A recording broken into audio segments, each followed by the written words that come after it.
Jerusalem দেশ সাম্প্রতিকে স্বাগত জানাচ্ছি আমি ফখরুল ইসলাম। দুদেশের পারস্পরিক সম্পর্ক নতুন স্তরে উন্নীত করতে চায় যুক্তরাষ্ট্র, জানিয়েছেন ট্রাম্পের বিশেষ দূত সার্জিও গর। প্রধানমন্ত্রী তারেক রহমানের নেতৃত্বে বাংলাদেশের স্থিতিশীলতায় আস্থা রাখছে যুক্তরাষ্ট্র, এমনটা জানিয়েছেন প্রধানমন্ত্রীর উপদেষ্টা মাহদি আমিন।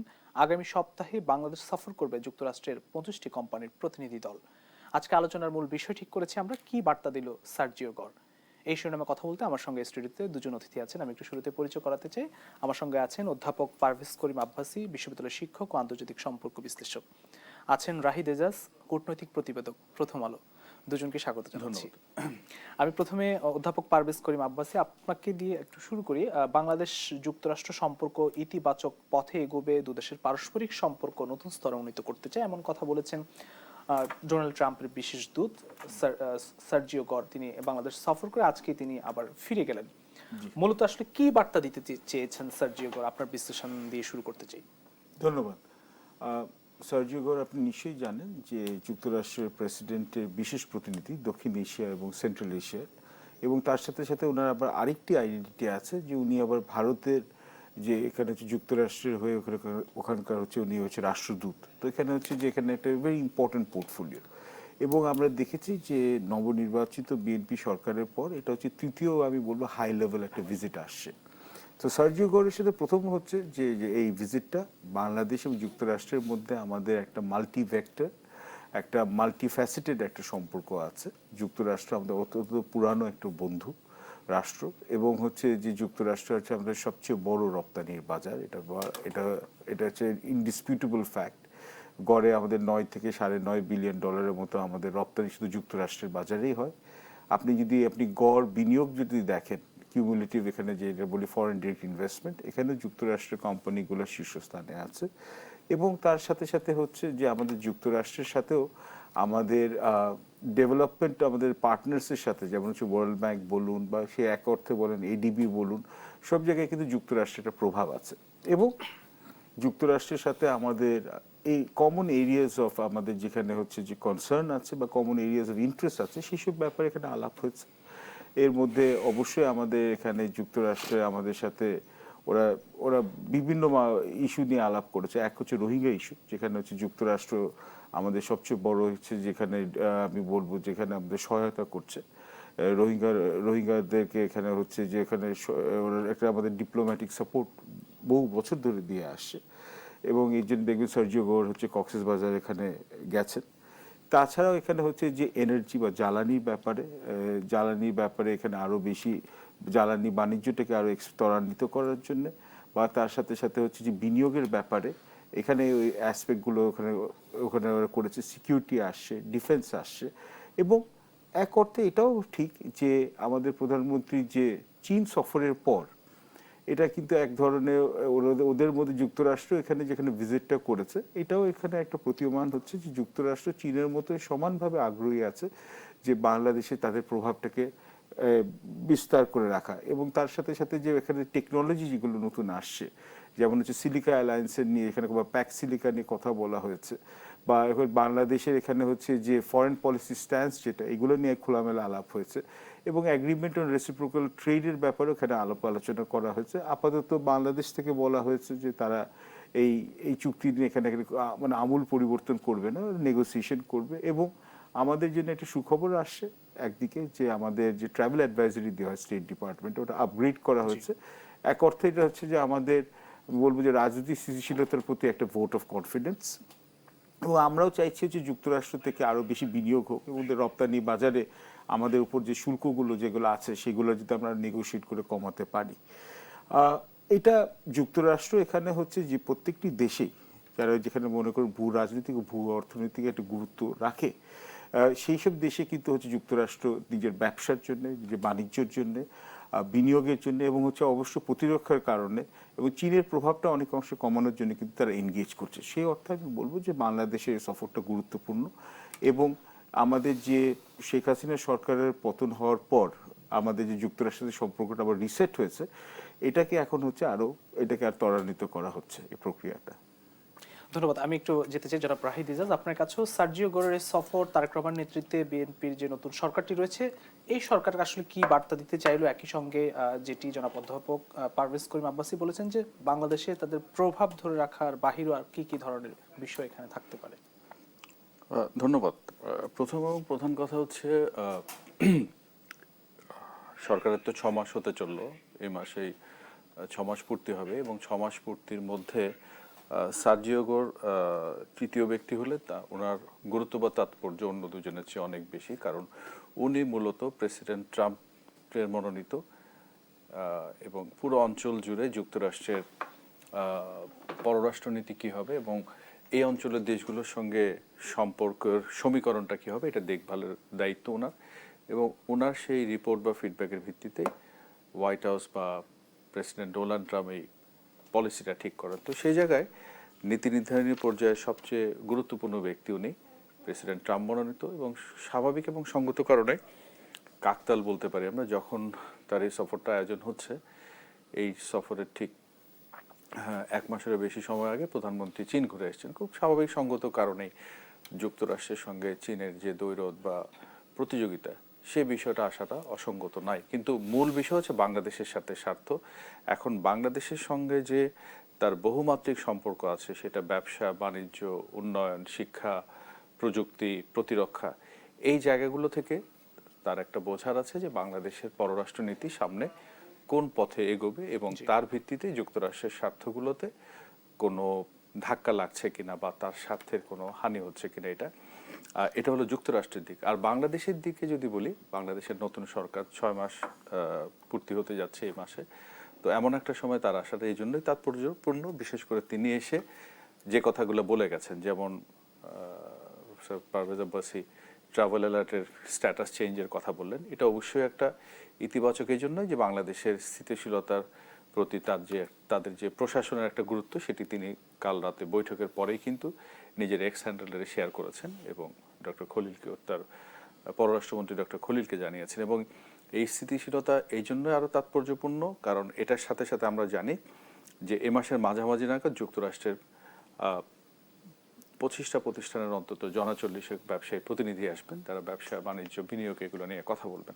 তাহলে সেটা একটা গুরুত্বপূর্ণ বা তাৎপর্যপূর্ণ দিক, এবং তিনি বলছেন যে আমাদের সহযোগিতা অনেক সম্ভাবনা আছে এবং সেই সহযোগিতা সম্ভাবনাকে এগিয়ে নিয়ে যাওয়ার পাশাপাশি নতুন একটা ধাপে উন্নীত করতে চায়। তো সব মিলিয়ে আমি বলবো এটা একটা ভালো সূচনা বা শুভ সূচনা হিসেবে দেখতে পারি। এবং আজকে যে আলোচনাটা হলো প্রধানমন্ত্রীর সঙ্গে, গতকাল পরশু হয়েছিল পররাষ্ট্রমন্ত্রীর সঙ্গে, তার আলোকে আমার মনে করি ফলো আপগুলো হবে। আবার এটাও মাঝে মধ্যে মনে রাখতে হবে, এই ধরনের একটা আলোচনায় কিন্তু রিলেশনশিপের সবগুলো ইস্যু উঠে আসে না। মোটা দাগে যেটা হয়, একটা রাজনৈতিক নির্দেশনা, রাজনৈতিক অঙ্গীকার, সেটা পাওয়া যায়। এবং সার্জিও গোর যখন বলেন বাংলাদেশের উপর তারা স্থিতিশীলতা এবং তারেক রহমানের নেতৃত্বের প্রতি তাদের আস্থা আছে, এটাতে তাদের যে একটা পজিটিভ ইন্ডিকেশন এঙ্গেজমেন্টে, সেটাই আমি মনে করি বাংলাদেশের জন্য একটা তাৎপর্যপূর্ণ বার্তা। নিশ্চয়ই। একটি বিষয় হচ্ছে যে আমরা যখন মাননীয় প্রধানমন্ত্রী চীন সফর করেছেন এবং ভারতের সঙ্গে প্রতিবেশী হিসেবে বাংলাদেশের যে সম্পর্ক, সেই ক্ষেত্রে আসলে এটি কোনো প্রভাব পড়বে কিনা এই যুক্তরাষ্ট্রের সঙ্গে যদি নতুন স্তর উন্নীত করতে চায়, যে কথাটি আমরা শুনছি? না, দেখুন, আমাদের মধ্যে একটা স্বাভাবিক এবং সাধারণ প্রবণতার কি আমরা একটার সঙ্গে আরেকটাকে তুলনা করি। ধরুন, ভারত আমাদের সবচেয়ে বড় প্রতিবেশী, তো ভারত বড় প্রতিবেশী, তার সঙ্গে সম্পর্কের যে মাত্রা, চীন আমাদের সঙ্গে যেভাবে সহযোগিতা করে, বড় অবকাঠামো, বিনিয়োগ, ব্যবসা, সেটার ডাইমেনশন বা ডিনামিক্সটা আলাদা। ভারতের সাথে যদি নৈকট্য থাকে ঐতিহাসিকভাবে, আমার কৃষ্টি, সংস্কৃতি, জীবন আচার চীনের সঙ্গে সেখানে নেই, কিন্তু আবার চীন আমাদের অর্থনৈতিক উন্নয়নে যেভাবে জড়িয়ে আছে, বড় অবকাঠামোতে যেভাবে জড়িয়ে আছে, তাহলে আপনি চীনের ভূমিকাকে গণ্য করে দেখার সুযোগ নেই। আবার যদি আমরা জাপানের কথা বলি, জাপানের ওডিআই অ্যাসিস্ট্যান্সের মধ্যে সবচেয়ে উপরে থাকে বরাবরই বাংলাদেশ, এবং সেটা কিন্তু তারা কোনো সুদ নিয়ে দেয় না, এই সহযোগিতা দেয়। আর যুক্তরাষ্ট্রের সাথে যে সম্পর্ক, সেটি ধরেন বহুমাত্রিক, কাজে একটার সাথে আরেকটা আমি মনে করি তুলনা বা প্রতিতুলনাটাকে সমীচীন নয়। তবে হ্যাঁ, সবসময় আমাদের মাথায় রাখা উচিত এরকম জাতীয় স্বার্থে সমুন্নত রেখে আমি সম্পর্কগুলো করছি কিনা।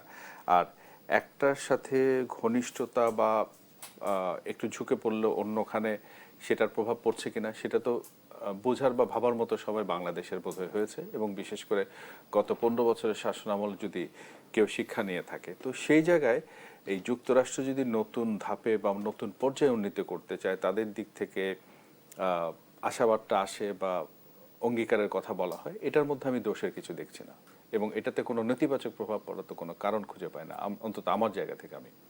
ধন্যবাদ। আমি একটু আবারও যেতে চাই অধ্যাপক পারভেজ খোকন আব্বাসী, আপনার কাছে যে ভারসাম্যের কথা বলা হয়, সেই ক্ষেত্রে আসলে কোনো প্রভাব পড়বে কিনা বাংলাদেশের এখন যে নীতি কূটনীতিতে, যে সবার আগে বাংলাদেশ এই নীতিতে যদি এগোতে চায়? দেখুন, আমি প্রথমে আমি এটা বেশ কয়েকটা জায়গায় বলেছি যে অত্যন্ত দুর্ভাগ্যের বিষয় যে বিএনপি পররাষ্ট্রনীতি এখন বলতে হচ্ছে সবার আগে বাংলাদেশ। এখন যে দেশে আমার দেশীয় রাজনৈতিক দলের যে পররাষ্ট্রনীতি হবে, অবশ্যই তো হচ্ছে বাংলাদেশকে প্রাধান্য দেওয়া হচ্ছে। তার মানে আমাদের ওই রায়দিজাজের কথা থেকে ধরে বলছি যে বিগত 15 বছরে আমাদের একটা তিক্ত অভিজ্ঞতা হয়েছে যে আমাদের দেশের যে সরকারে যারা সরকারি দল ছিল, যারা সেই দল হচ্ছে যেখানে তাদের পররাষ্ট্রনীতিতে অনেক সময় নিজের দেশের স্বার্থটা রক্ষা করে, তার জন্য কিন্তু সবার আগে বাংলাদেশ। কিন্তু আপনি যদি বাস্তবতায় আসেন, আমাদের মতো উন্নয়নশীল দেশ, এই রায়দিজাজ যথার্থই বলেছে, আমাদের কিন্তু এখন হচ্ছে মাল্টি অ্যালাইনমেন্টের বিষয় আছে।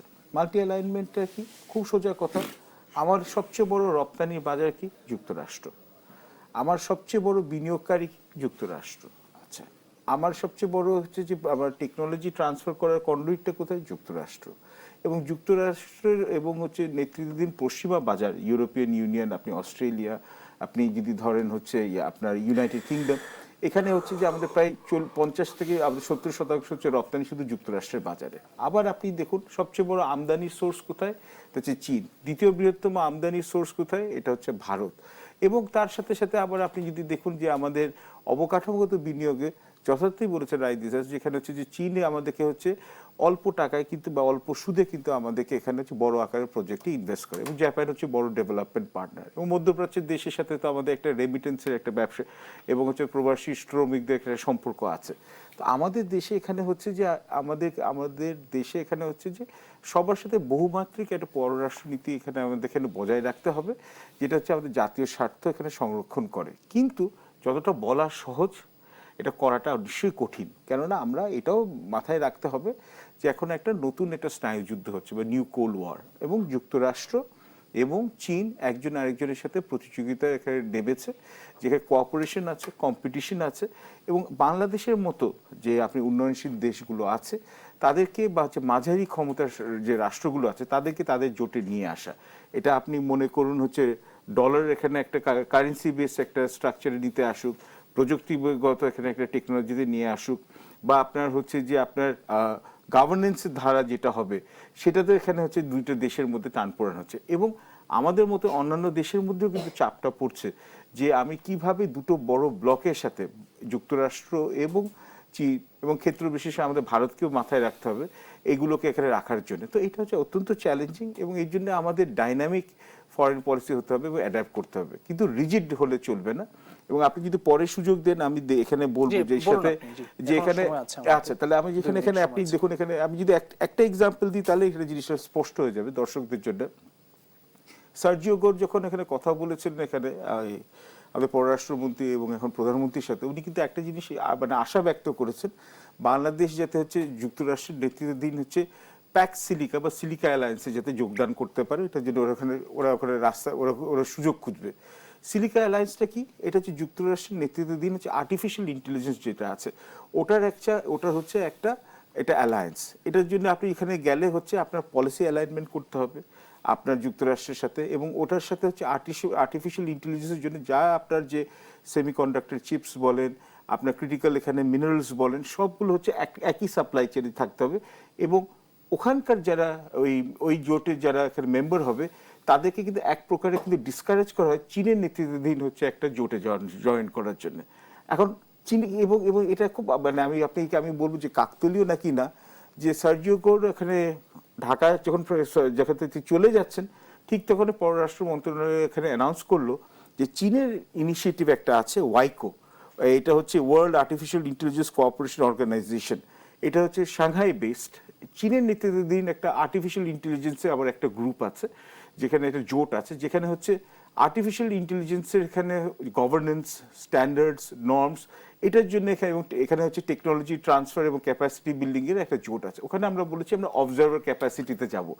এবং সবচেয়ে ইন্টারেস্টিং ব্যাপার হচ্ছে যে যারা যুক্তরাষ্ট্রের নেতৃত্বাধীন সিলিকা অ্যালায়েন্সে আছে তারা কিন্তু আবার ওয়াইকোর এখানে অ্যালায়েন্সে নেই। আর যারা ওয়াইকোতে আছে তারা সিলিকা অ্যালায়েন্সে নেই। একটাই শুধু ব্যতিক্রম দেশ আছে, সেটা হচ্ছে কাজাকিস্তান, যার প্রচুর এখানে তেল, গ্যাস এবং রিয়ার আর্থ মেটালস আছে। তো বাংলাদেশের উপর কিন্তু শুধু আপনার কিন্তু ভূ রাজনৈতিক ও ভূ অর্থনৈতিক প্রতিযোগিতার নাই, প্রযুক্তিগত প্রতিযোগিতার মধ্যেও কিন্তু এখানে হচ্ছে এই দুটো দেশের মাঝখানে এখানে একটা মিডল গ্রাউন্ড হয়ে গেছে। জি, ধন্যবাদ। আমি একটু জনাব রাহিদ ইজাজ আপনার কাছে প্রশ্ন রাখতে চাই যে আসলে এই যে দুই দেশের সঙ্গে আমরা অর্থনৈতিক বলি বা যে সিলিকা অ্যালায়েন্স কিংবা ওয়াইকো অ্যালায়েন্সের কথা বলছি, মানে সম্পর্কগুলো আসলে কিভাবে নির্ধারণ করবে বাংলাদেশ, মানে কিভাবে এগোবে? আমি একটু বিরতি থেকে ফিরে এসে এই উত্তর নিতে চাই। নিশ্চয়ই। প্রিয় দর্শক, যেটা স্যারেম দেশ সম্পর্ক থেকে নিচ্ছে একটা ছোট্ট বিরতি, ফিরছি একটু পর, সঙ্গে থাকুন।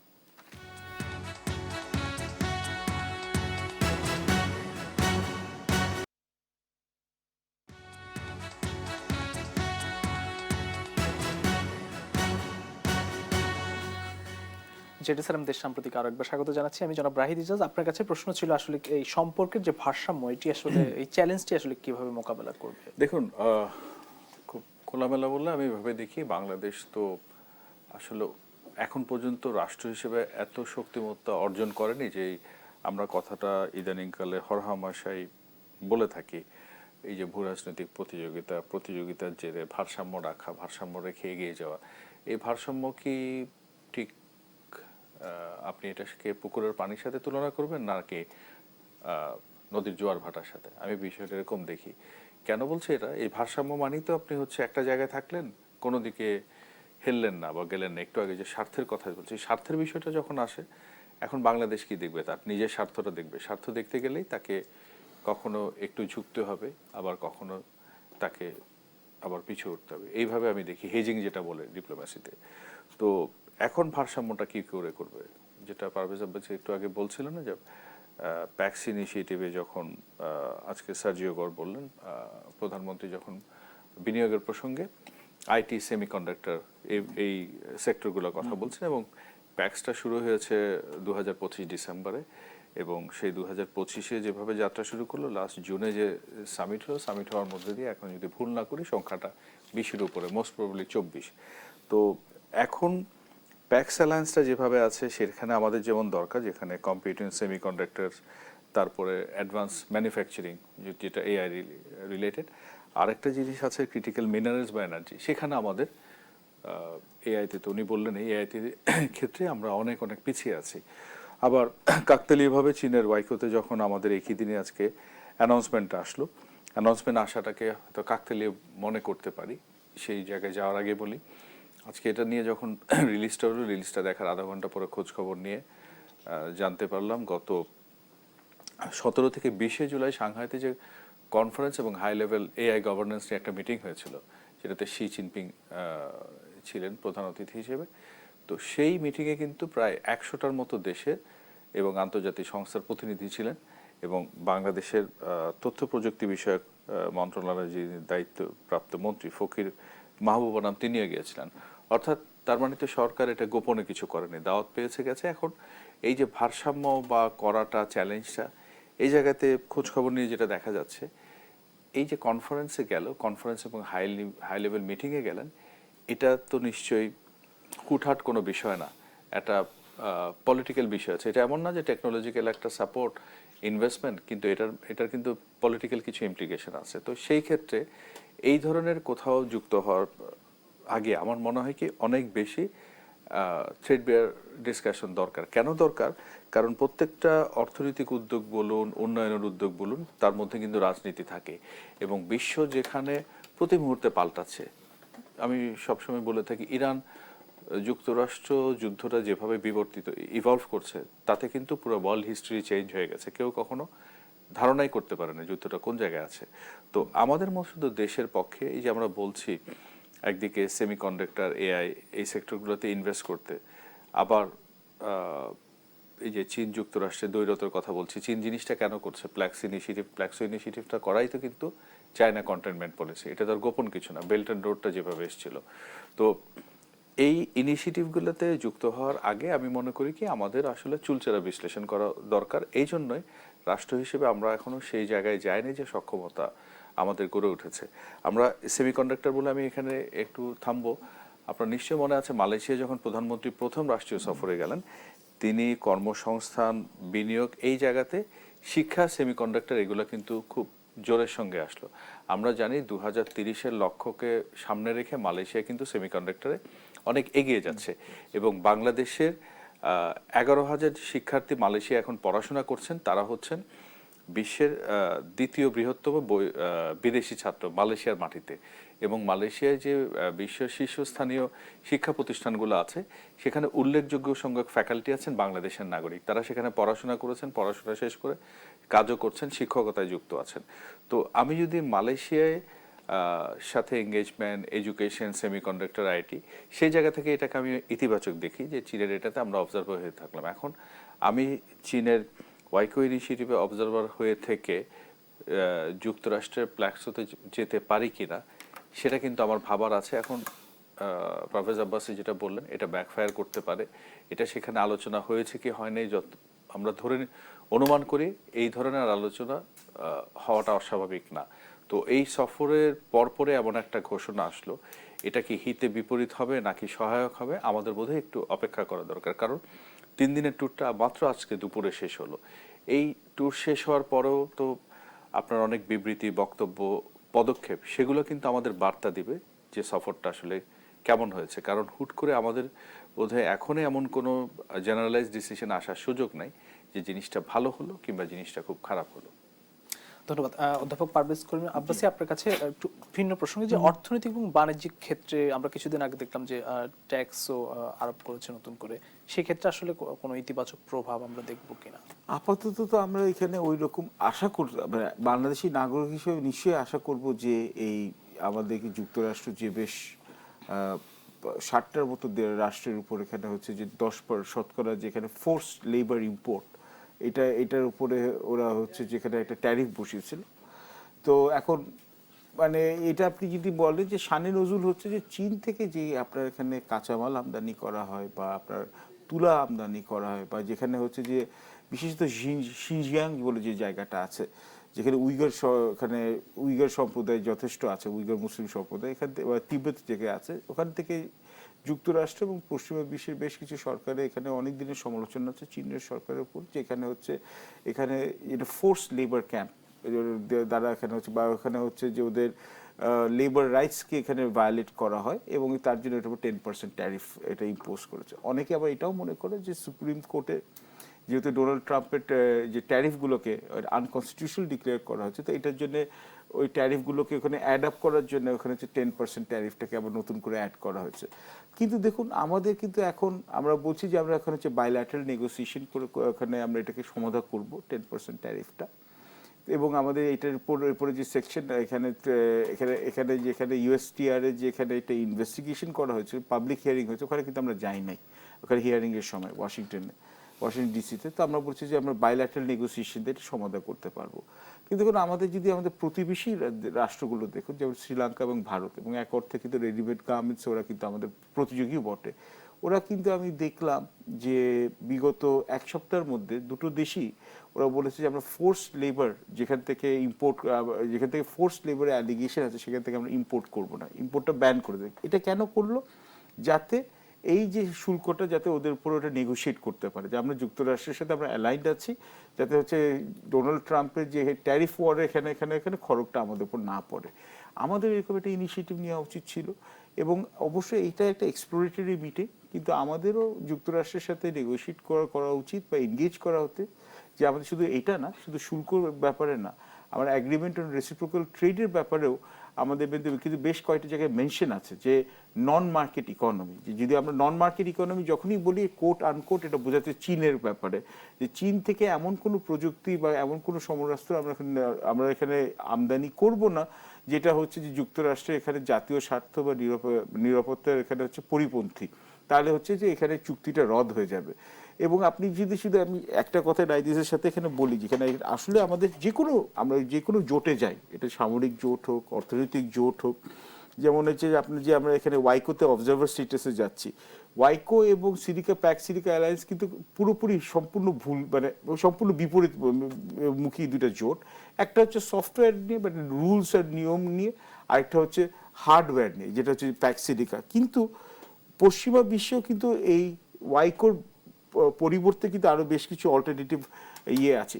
ইউরোপিয়ান ইউনিয়নে এআই অ্যাক্ট, ওইসিডি প্রিন্সিপালস আছে, এবং G7 হিরোশিমা প্রসেস। তো আমাদের উপর আমাদের ইউরোপিয়ান ইউনিয়ন পার্টনার, জাপান, যুক্তরাজ্য, ওরাও হয়তো এক ধরনের একটা প্রেশার ক্রিয়েট করতে পারে ভবিষ্যতে। যদি আমাদের ডিপেন্ড করতে হবে যে আমাদের কতটুকু অ্যালাইনমেন্টে যাচ্ছি, এই শুধু টেকনোলজির ব্যাপারে না, বা আমরা যদি আরসেপে জয়েন করতে চাই, যে এখানে এক ধরনের একটা প্রেশার ক্রিয়েট করতে পারে যে আমরা চীনের দিকে বেশি না ঝুঁকে যায়। অবশ্যই বাংলাদেশের সব দেশের সাথে আমাদের এনগেজ করা উচিত, কিন্তু যেহেতু আমাদের অর্থের সীমাবদ্ধতা আছে এবং আমরা এখানে নানান কারণে নির্ভরশীল আছে বিভিন্ন বড় রাষ্ট্রের উপর, তো তার জন্য আমাদেরকে একটা অর্থে কিন্তু হচ্ছে যে আমাদের একটা ফ্লেক্সিবল ফরেন পলিসি রাখতে হবে। ধন্যবাদ। আমি একটু আবারও যেতে চাই জনাব রাহিদ এজাজ আপনার কাছে। রোহিঙ্গা ইস্যুতে আমরা দেখেছি যে রোহিঙ্গা ক্যাম্প পরিদর্শনে গেছেন সার্জিও গর, এবং আর তার একদিন আগে আমরা উনি আসার একদিন আগে আমরা দেখেছি যে মালয়েশিয়ার প্রধানমন্ত্রী, আমরা বিভিন্ন বার্তা সংস্থা দেখেছি যে 3 লাখ রোহিঙ্গা এখান থেকে প্রত্যাবর্তনের কথা বলা হয়েছে। সেই ক্ষেত্রে আসলে সমাধানের কোনো লক্ষণ আপনি দেখেন কিনা? এই মুহূর্তে সমাধানের কোনো, খুব ফ্র্যাঙ্কলি বললে আমি এই মুহূর্তে কোনো সমাধানের লক্ষণ দেখি না। কারণ রোহিঙ্গাদের আপনি যে ফেরত পাঠাবেন তাদের আদি নিবাসে, তো তাই তো, তো তাদের সে আদি নিবাসে তো এখনো সংঘাত চলছে। এখন মিয়ানমার সেনাবাহিনীর দখলে থাকা রাখাইন তো পুরোটাই অলমোস্ট দখল করে আছে আরাকান আর্মি, এবং আরাকান আর্মি দখল করে খুব স্টেবল যে আছে তা না, সংঘাত কিন্তু থেমে থেমে চলছে দুই পক্ষের মধ্যে। এটি একটি দিক। আর অন্য দিক হচ্ছে রোহিঙ্গাদের বিতাড়িত করার পর তাদের আদি নিবাস কিন্তু ঘুরিয়ে দিয়েছে মিয়ানমার সেনাবাহিনী, মিয়ানমারের কর্তৃপক্ষ। তো সেই ফ্যাক্টরগুলো আছে, এবং মোটা দাগে যদি বলি এখন পর্যন্ত রোহিঙ্গাদের ফিরে যাওয়ার মতো অনুকূল কোনো পরিবেশ তৈরি হয়নি। তাহলে সমাধানের উপায় কি? সমাধানের উপায় হচ্ছে বাংলাদেশে যে তারা আছেন তাদেরকে মানবিক যে সহায়তা দিয়ে সেগুলো দিয়ে টিকিয়ে রাখা। কিন্তু আমরা যদি দেখি, বিশেষ ডোনাল্ড ট্রাম্প আসার পর রাশিয়া ইউক্রেন ওয়ার তো অবশ্যই এখানে একটা প্রভাব হিসেবে কাজ করেছে। হঠাৎ করে নিয়ে ইউএসএইড ডিসম্যান্টেল করে দিলেন। যুগের পর যুগ ধরে যুক্তরাষ্ট্রের ফরেন পলিসি যে সফট পাওয়ার, উন্নয়ন সহযোগিতা গোটা দুনিয়া জুড়ে, সেটা রাতারাতি কিন্তু তারা বন্ধ করে দিলেন। এবং আমরা দেখলাম এমনিতেই এই ধরনের ক্রাইসিসে, রিফিউজি ক্রাইসিসে দেখি ধীরে ধীরে কিন্তু একটা নজরটা সরে যায় এবং মানবিক সহায়তাটা থাকে না। এটা গোটা দুনিয়ার ইতিহাস অন্তত সেটাই বলে। কিন্তু এখানে যুক্তরাষ্ট্রকে সাধুবাদ দিতে হবে এই জন্যই যে এই মাসে রোহিঙ্গা ঢলের 9 বছর পেরিয়ে 10 বছরে পা রাখতে যাচ্ছে। এখন পর্যন্ত বাংলাদেশে যে রোহিঙ্গারা আছে তাদের জন্য সর্বোচ্চ সংখ্যক মানবিক সহায়তা যদি যে দেশটি দেয় সেটি যুক্তরাষ্ট্র। এবং গত বছরও যখন এরকম একটা সংকট তৈরি হয়েছিল, মাথাপিছু বরাদ্দ কমে যাবে, ইউএসএইডের ফান্ড আসবে না, তারা একটা আপৎকালীন তহবিল দিয়েছে ইউএস স্টেট ডিপার্টমেন্ট থেকে। ফান্ডটা একখানের ফান্ড অন্যখানে কেটে সহায়তা অব্যাহত রেখেছে। তো এই অবস্থায় আমরা যেটা দেখি যে চীন রোহিঙ্গা সংকট সমাধানের জন্য বাংলাদেশ আর মিয়ানমারকে নিয়ে আলোচনা করে যাচ্ছে, খুব একটা ফল আসেনি। আমরা যদি জুন মাসে পররাষ্ট্রমন্ত্রী ডক্টর খলিলের মস্কো ভিজিটের দিকে একটু আলোকপাত করি, সেখানে সংবাদ সম্মেলন রাশিয়ার পররাষ্ট্রমন্ত্রী সের্গেই লাভরভ বলেছিলেন, প্রকাশ্যে যেটা বলেছেন, যে এটা বাংলাদেশকে বাইল্যাটারালি সেটেল করতে হবে। আসলে তো বাইল্যাটারালি যে সেটেল হবে না, আমরা তো গত 9 বছরে দেখেছি। কারণ চীন যুক্ত হওয়ার আগে বাংলাদেশ এবং মিয়ানমার রোহিঙ্গাদের সাথে কথা না বলে একটা তারিখ ঠিক করেছিল, তাদেরকে ফেরত পাঠানো যায়নি। কিন্তু সের্গেই লাভরভ যতই পাবলিকলি বলুক যে বাইল্যাটারালি, কিন্তু ভিতরকার কথা হচ্ছে লাভরভ এটা দিয়ে বার্তা দিচ্ছে আসলে যুক্তরাষ্ট্র সহ তার মিত্রদের যে তোমরা রোহিঙ্গা সমস্যার মধ্যে নাক গলানোর দরকার নেই, এটা বাংলাদেশকে বাংলাদেশের মতো করতে দাও এবং বাংলাদেশ চীনের সাথেই করুক। তো এই যে রোহিঙ্গা সংকটটাও কিন্তু এই অঞ্চলের জন্য, তো বাংলাদেশ তো বটে, পুরো অঞ্চলের জন্য একটা ভূ রাজনৈতিক প্রতিযোগিতার উর্বর ক্ষেত্র হয়ে গেছে। তো এবার যে সার্জিও গোর আসলেন, গোর এসে ঢাকায় সরকারি পর্যায়ে মিটিং করে সেখানে গেলেন, এই মেসেজটাই কিন্তু দেওয়া যে আমরা এই সংকটের সঙ্গে বাংলাদেশের পাশে আছি, রোহিঙ্গাদের পাশে আছি। সেটা চীন বলুক, রাশিয়া বলুক, যত কথাই বলুক না কেন, মানবিক যে সহায়তাটা লাগে আমরা তাদের জন্য সেটা অব্যাহত রাখবো। তো মানবিক সহায়তা অব্যাহত থাকবে ঠিকই, কিন্তু রোহিঙ্গা সমস্যা বা রোহিঙ্গা প্রত্যাবাসনের যে বিষয়টা আপনি আমাকে জিজ্ঞেস করতে চাচ্ছিলেন, সে জায়গায় আমার কাছে খুব আশাব্যঞ্জক কোনো খবর ইঙ্গিত কিছুই কিন্তু আমার কাছে নেই। অন্তত আমি এই মুহূর্তে জানি না যে প্রত্যাবাসনের যে জট সেটা আদৌ খুলবে কিনা। ধন্যবাদ। আমি একটু বিরতি থেকে এসে আবার আলোচনায় ফিরতে চাই। প্রিয় দর্শক, জেরুসালেম দেশ সাম্প্রতিক নিচ্ছে আরো একটি বিরতি, ফিরছি একটু পর, সঙ্গে থাকুন।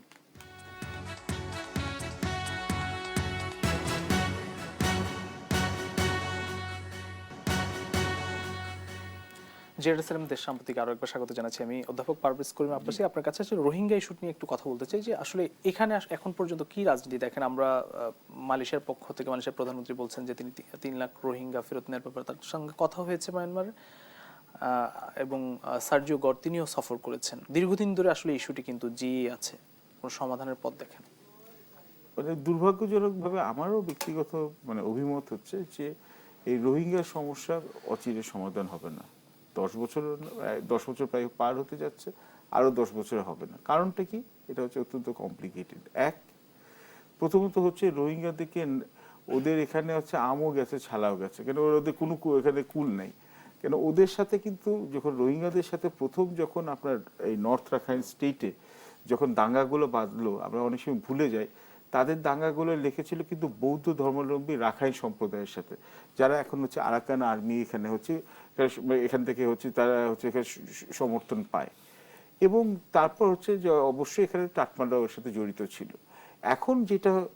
এখন যে বাস্তব চিত্র, গ্রাউন্ড রিয়ালিটি হচ্ছে আরাকান আর্মি অধিকাংশ হচ্ছে শুধু এখানে আপনার বলবো না যে শুধু আপনার রাখাইন নর্থ রাখাইন স্টেট বা চীন স্টেটও, যে দুইটা এখানে মিয়ানমারের দুইটা স্টেট আমাদের সাথে বর্ডার আছে, এটা হচ্ছে আরাকান আর্মির অধিকাংশ হচ্ছে দখল। এবং এখন ত্রিমুখী সংঘর্ষ চলছে, মিয়ানমারের জান্তা এবং 2 হচ্ছে আরাকান আর্মি এবং রোহিঙ্গা সমর্থিত হচ্ছে বা রোহিঙ্গার এখানে যারা আছে আরসা আরএসও, এখানে ত্রিমুখী একটা সংঘর্ষ এখানে জড়িত আছে।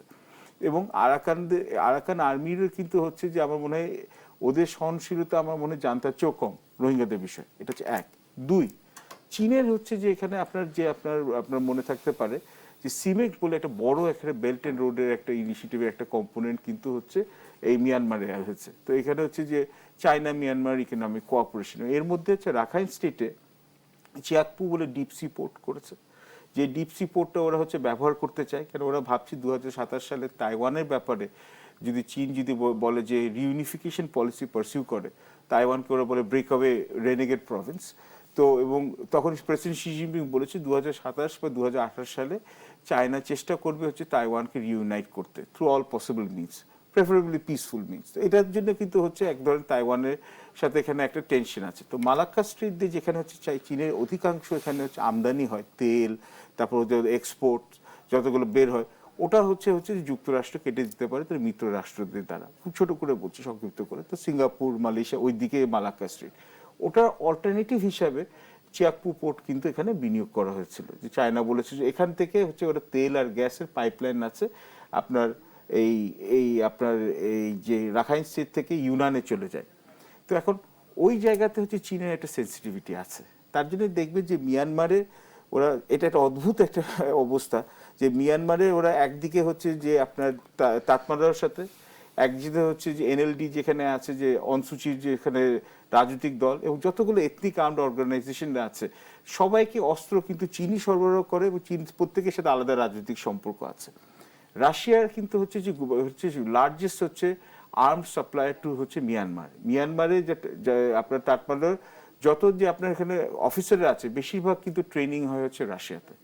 এবং ভারতও কিন্তু হচ্ছে এখন একটা সম্পর্ক রিসেট করছে হচ্ছে মিয়ানমারের সাথে। আপনি মিনং লাইন, যে আগে যিনি আর্মি জেনারেল ছিলেন, উনি এখন প্রেসিডেন্ট হয়েছেন একটা বিতর্কিত নির্বাচনে। উনার প্রথম কিন্তু পররাষ্ট্র সফর ছিল হচ্ছে ভারত দিয়ে শুরু হয়েছে। এটাও একটা সিগন্যাল। এই 3টি দেশই কিন্তু চায়না হচ্ছে যে আপনার চায়না বা রাশিয়া বা ভারত, যে যুক্তরাষ্ট্রের নেতৃত্বে পশ্চিমা জোট এখানে ইনভলভড হোক।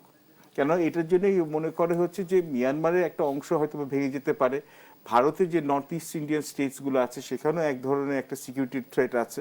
তো সুতরাং এটা একটা মাল্টিফ্যাসেটেড একটা প্রবলেম। আর আনোয়ার ইব্রাহিমের কথা যেটা বলছেন, উনি অবশ্যই ওনার এখানে হচ্ছে যে উনি অনেকবার রোহিঙ্গা ইস্যু নিয়ে কথা বলেছেন। মালয়েশিয়া, ইন্দোনেশিয়া এরা মুসলিম রাষ্ট্র হিসাবে এখানে বেশ ওরা সরব, কিন্তু এর সাথে সাথে আবার এখানে ইলেকটোরাল এখানে গেমও আছে। মালয়েশিয়া এখন নির্বাচন সামনে আসছে, তো এখানে যেহেতু না ইসলামিস্ট একটা পলিটিক্যাল পার্টি আছে, তো মালয়েশিয়ান ভোটারদের কাছে এখানে একটা অ্যাপিল করার জন্য এটা করছেন। কিন্তু আসিয়ানে কিন্তু আবার হচ্ছে মালয়েশিয়া একটা সক্রিয় সদস্য, এবং আসিয়ানে কিন্তু আবার সদস্য হচ্ছে আপনার এই আমাদের এই মিয়ানমার, এবং মালয়েশিয়া এবং ইন্দোনেশিয়া কিন্তু আবার বিনিয়োগও আছে মিয়ানমারের সাথে। তো এমন না যদি সম্পর্ক নষ্ট হয়ে গেছে। তো দেখুন, সবাই যে যার স্বার্থ অনুযায়ী কিন্তু রাজনৈতিক রিটোরিকটা করছে, কিন্তু লম্বা কাহিনীর মধ্যে যদি আমি ছোট করে বলি, রোহিঙ্গাদেরকে ফেরত নেওয়ার ব্যাপারে আমরা কোনো কংক্রিট কোনো এখনো অ্যাডভান্স পাচ্ছি বা আমরা দেখছি না। কিন্তু হ্যাঁ, যুক্তরাষ্ট্র এটা ঠিক যে আমাদেরকে কন্টিনিউয়াসলি আমাদেরকে সাপোর্ট দিয়ে গেছে ইন টার্মস অফ এখানে হচ্ছে অ্যাসিস্ট্যান্স দ্য রোহিঙ্গাস। কিন্তু আমরা রোহিঙ্গাতে কত বছর রাখতে পারবো, এবং এখানে তো এদের এখানে 10 লাখ এখান থেকে আসার পর তো এখানে আরো এখানে উত্তর এদের জনসংখ্যা বাড়ছে। তো এখন কতদিন আমাদের এদেরকে এখানে এদেরকে রাখতে পারবো? Charity has is limits also. তো আমাদের নিজের দেশে এখন এত সমস্যা আছে, তো এটাও আমাদের জন্য একটা সিকিউরিটি থ্রেটও হচ্ছে। কেন আমাদের এখানে ড্রাগ স্মাগলিং বলুন, ক্রাইমস বলুন, কিডন্যাপিং বলুন, এগুলো সব বেড়ে যাচ্ছে। তো এটা একটা টাইমের পর কিন্তু আমাদের সিকিউরিটি প্ল্যানার্সদেরকেও চিন্তা করতে হবে কতদিন আমরা রোহিঙ্গা ইস্যুটাকে আমরা এখন ডিল করব। ধন্যবাদ। আমি জনাব রাহিদ এজাজ আপনাকে দিয়ে শেষ করতে চাই যে বাংলাদেশ আসলে তার স্বার্থগত জায়গায়, যে সবার আগে বাংলাদেশ এবং তার স্বার্থগত জায়গায় কিভাবে সফলভাবে এগিয়ে যাবে, আসলে শেষ কথা কি বলবেন? জি, শেষ কথা আমি এভাবে বলবো যে আমরা যে এতক্ষণ আলোচনা করলাম ঘন্টাখানেক ধরে, সেই যুক্তরাষ্ট্র, চীন, রাশিয়া, প্রতিবেশী ভারত, জাপান, সবগুলো দেশের সাথে আমাদের নানান মাত্রায় সম্পর্ক সহযোগিতা আছে। আবার মিয়ানমার আমাদের নিকট প্রতিবেশীর অন্যতম। তো তার সঙ্গে আমাদের যে সম্পর্ক, এবং সেই সম্পর্কের বড় অংশটাই জুড়ে আছে সাম্প্রতিক বছরগুলোতে রোহিঙ্গা সংকট। এখন এই বিষয়গুলোতে একটা আরেকটার সাথে সিনক্রোনাইজ করে কিভাবে করতে হয়, এবং আমি মনে করি কি, বিশেষ করে রোহিঙ্গা সংকটের কথা দিয়ে তো আপনি শেষ করতে চাচ্ছি, এই ধরনের একটা সংকট যখন শুরু হয়, এটাতে কিন্তু কোনো একক দল বা সরকারের বিষয় নেই, এটা একটা জাতীয় ঐক্যমত্যটা জরুরি। কারণ দেখুন, আমরা মানবিক কারণে আশ্রয় দিয়েছি, বিরতির সময় যেটা বলছিলাম, বাংলাদেশ কি তখন সীমান্ত বন্ধ রেখে পারতো কিনা? আসলে পারার তো সুযোগ নেই। কারণ 2017-র আগে 2016 সালের অক্টোবরে প্রায় +-70,000-এর মতো রোহিঙ্গাকে ঠেলে পাঠিয়ে দেওয়া হয়েছিল। ওটা আসলে তাদের একটা ব্লু প্রিন্ট ছিল। জেনারেল নেইনুইন আসার পর থেকে 60-এর দশক থেকে কিন্তু রোহিঙ্গাদের মিয়ানমারের মানচিত্র থেকে মুছে দেওয়ার এই পরিকল্পনা শুরু হয়, যেটা বাস্তবায়ন হলো 2017-তে এসে। এবং একটা বিষয় তো পরিষ্কার, আমরা যদি ছোট করে বলি, রোহিঙ্গাদের তারা ফেরত নেবে না বলেই তাদের আদি নিবাস গুড়িয়ে দিয়েছে, নিশ্চিহ্ন করেছে। তো এখন যখন এমন একটা পরিস্থিতি, রোহিঙ্গা সংকটের মধ্য দিয়ে কিন্তু আমরা ধরুন যুক্তরাষ্ট্র সহ পাশ্চাত্যের দেশগুলোর সাথে অনেক নিবিড় সম্পর্ক যেমন আছে, আবার চীনও এই বিষয়ে বাংলাদেশের সঙ্গে থাকতে চাইছে। তো পুরো বিষয়গুলোকে মাথায় রেখে আমি মনে করি সামনের দিনে এই যে ইভলভিং সিনারিও, তার সাথে মিলেই বাংলাদেশকে তার পলিসিটা ঠিক করতে হবে। শর্ট টার্ম এই সরকার তো 5 বছরের জন্য আছে, সে প্রথম 6 মাস গেল, পরের 6 মাস বা 1 বছরের পরিকল্পনাটা কি, এবং সেই 1 বছরের পরিকল্পনা বা চিন্তা বা উদ্যোগ যেগুলো হবে, এগুলো কিন্তু যেন রিজিড কোনো মোডে না থাকে, ফ্লেক্সিবল থাকা। এই যে আমরা একটু আগে বলছি যে প্যাক্স সিলিকা অ্যালায়েন্স কিংবা ওয়াইকো, এখানে কোনটাতে আমি যাব এবং কোনটাতে যাব না, সেটাকে আমার কিন্তু ঠিক করতে হবে। আমি জিডিআইতে গেলাম, এবং জিডিআইতে যাওয়ার ক্ষেত্রে কিন্তু আমি অনেক বছর সময় নিয়েছি, কারণ আমরা ডেভেলপমেন্ট ইনিশিয়েটিভে যুক্ত হতে পারি, কিন্তু সিকিউরিটি ইনিশিয়েটিভে নিশ্চয়ই যুক্ত হতে পারি না। এবং আমরা যখন এই আলোচনা করছি, প্রায় শেষ হয়ে গেছে, গতকালে আমরা একটা খবর দেখেছি, সৌদি আরবের নেতৃত্বে যে মেরিটাইম ডিফেন্স কোয়ালিশন হয়েছে, সেখানে আমরা গেছি, প্রতিরক্ষা যে জোটে গেছি, এটা মূলত সাপ্লাই চেইন ডিসরাপশনটা ঠেকানোর জন্য। কিন্তু অনেকে এটা নিয়ে আরো চুলচেরা বিশ্লেষণের প্রয়োজন আছে। এবং আমি যদি মনে করিয়ে দিই, একদম যেখানে শেষ করব, 2015 সালে আমরা সৌদি আরবের নেতৃত্বে আপনার সন্ত্রাস বিরোধী যে ইসলামিক কোয়ালিশন, সেখানে গিয়েছিলাম, এবং দেখা গেছে সেখানে 2015-তে যোগ দিলেও 2022-23 পর্যন্ত আমরা পুরোপুরি সক্রিয় হইনি। তো এখন বিষয়টা হচ্ছে আমাদেরকে বিভিন্ন জায়গায় এরকম এঙ্গেজ হতে হবে, এবং এঙ্গেজমেন্টের ক্ষেত্রে সবসময় মনে রাখতে হবে এক ধরনের ফ্লেক্সিবিলিটি যাতে থাকে, এবং দেশের স্বার্থটা, বারবার উনি যেটা বলছিলেন, বাংলাদেশ নামক রাষ্ট্র, তার তো ফরেন পলিসি বলুন, ন্যাশনাল পলিসি বলুন, বাংলাদেশেই প্রথম হতে হবে। এটা আবার বলতে হচ্ছে কেন? মেবি এটা হতে পারে যে প্রেসিডেন্ট ট্রাম্প থেকে দেখে অনেকে ভাবছেন কিনা যে আমেরিকা ফার্স্ট, মানে সবাই তার দেশের কথাটাকে সর্বাগ্রে বলে। এবং আমরা যদি দেখি মোটা দাগে সেখানে দেশের স্বার্থে, দেশের জনগণের কল্যাণে যে বিষয়গুলো আছে, পলিসিতে যেটা আছে সেটা ইমপ্লিমেন্টেশনের ক্ষেত্রে যাতে আমরা মাথায় রাখি, আমরা যা কিছু করব দেশের স্বার্থই করব, এমন কিছু করব না দেশের জনগণের এবং লম্বা বিচারে দেশের স্বার্থহানি ঘটে। অসংখ্য ধন্যবাদ জনাব রাহিদ ইজাজ এবং অধ্যাপক পারভেজ করিম আব্বাসী, দুজনকে আবারও ধন্যবাদ জানাচ্ছি। প্রিয় দর্শক, জেরুসালেম দেশ সাম্প্রতিক কাজ এখানে শেষ করছি। আবার দেখা হবে আগামীকাল একই সময় অন্য কোনো অতিথিদের নিয়ে। সে পর্যন্ত সবাই ভালো থাকবেন, সুস্থ থাকবেন। শুভরাত্রি।